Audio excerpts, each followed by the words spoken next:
It's time. I don't want a lot for Christmas. There is just one thing I need.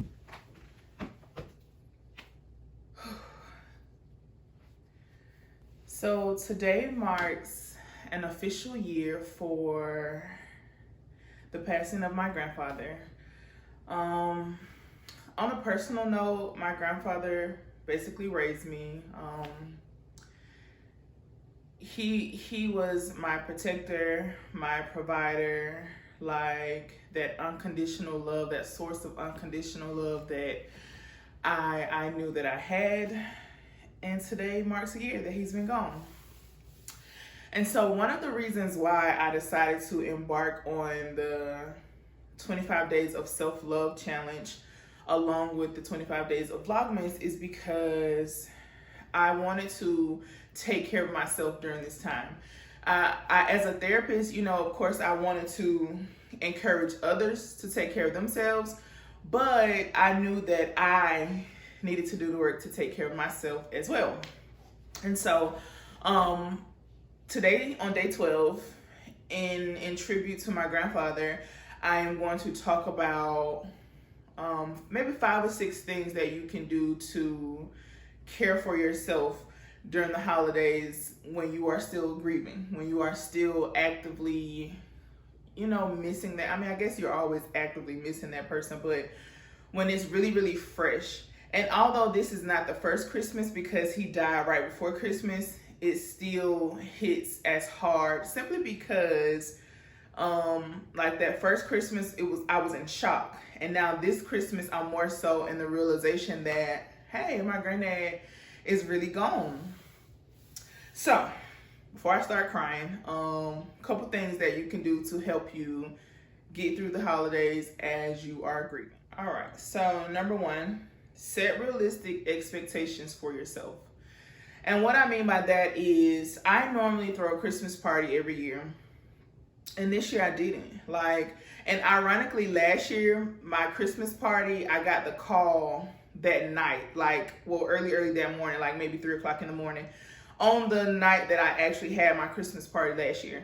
And so in setting realistic expectations for myself, I knew that I was just not going to be in the mood for hosting a party along with all the other things that I would be doing in December. So although I wanted to host a party, I had to be very realistic with myself about my capacity. Also, in being realistic with yourself, you have to show yourself some grace. And so don't allow others' expectations of you to dictate how you are functioning. If you are just not in the mood, then be okay with not being in the mood and just show yourself some grace for the things that you are choosing to allow to fall to the wayside. Now, if it's something that is a true responsibility, like paying your bills and stuff like that, then no.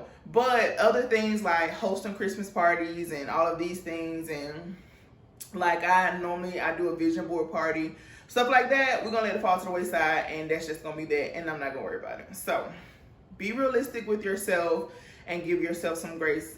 Those two are kind of combined as number 1. Number 2 is be willing to seek and accept help. First and foremost, I think that friends are amazing support, and it's definitely important to have friends who will help you to shoulder the grief and the burden of your loss. However, your friends are not your therapist. Even if your friend so happens to be a therapist like me, they are not your therapist. They do not function in that professional capacity with you. And so a part of seeking and accepting help, it comes in the form of, your friends, allowing your friends to help you, whether it be cooking a meal, helping you decorate, helping you to plan different things. But most importantly, mental health wise, it's important to seek professional help to help you process and unpackage the things that you are dealing with. And make no mistake about it, like I said, your friends are not your therapists. You have to be willing to seek professional help in order to get the true help that you need. So number 3 is finding balance in your interactions with others. Basically finding balance in your social activities. So around this time, it's a lot of parties, holiday parties for like Christmas, Thanksgiving, New Year's. There's a lot that's going on. And you don't have to be present for everything. However, you certainly should not be isolating during this time. So surround yourself with people that you know love and support you, but don't feel the need to go out and be on the scene at everything. Like, allow yourself time to have solitude, but also do not isolate to the point that you feel like you have no one, because you will create an island. You will put yourself on an island and feel that you have no one, not realizing that you're the one that put yourself there. So it's like, find balance between the two. Find balance between solitude and, interacting with others. Number 4 is allowing yourself to feel. It is normal to have a range of emotions, especially around the holidays when you haven't lost someone, because there's so much going on. But certainly when you've lost someone and you are trying to be in this holiday spirit, but you also have this grief, kind of weighing on you. Allow yourself to feel whatever it is that you're feeling in that moment. Don't feel the need to suppress your feelings. Give yourself the grace, give yourself the room to feel angry if that's what you want, to feel sad if that's what you want.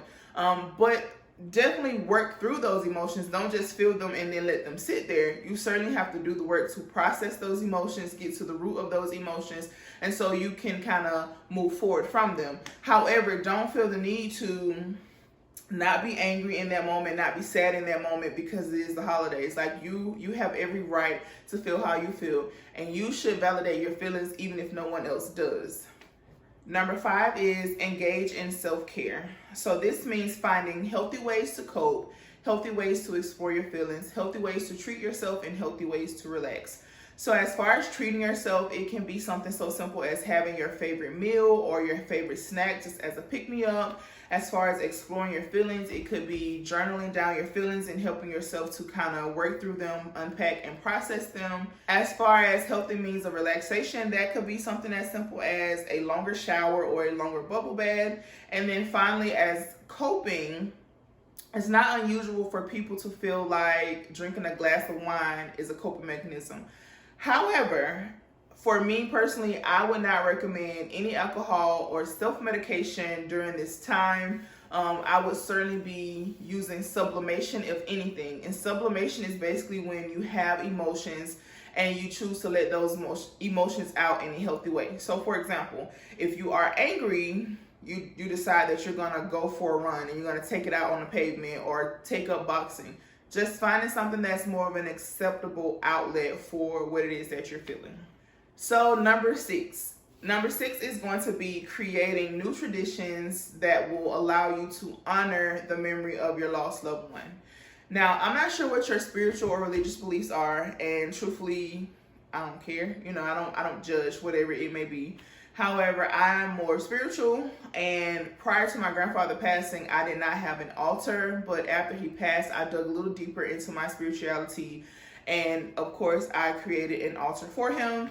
And so I'm about to go and do some altar work, clean my altar, replenish my altar, light a candle in his honor, create offerings for him, things of that nature, and just kind of meditate and relish in his energy. That always seems to make me feel better. Well, that is all for day 12. I send my sincerest condolences to anyone that is grappling with the loss of a loved one during this time.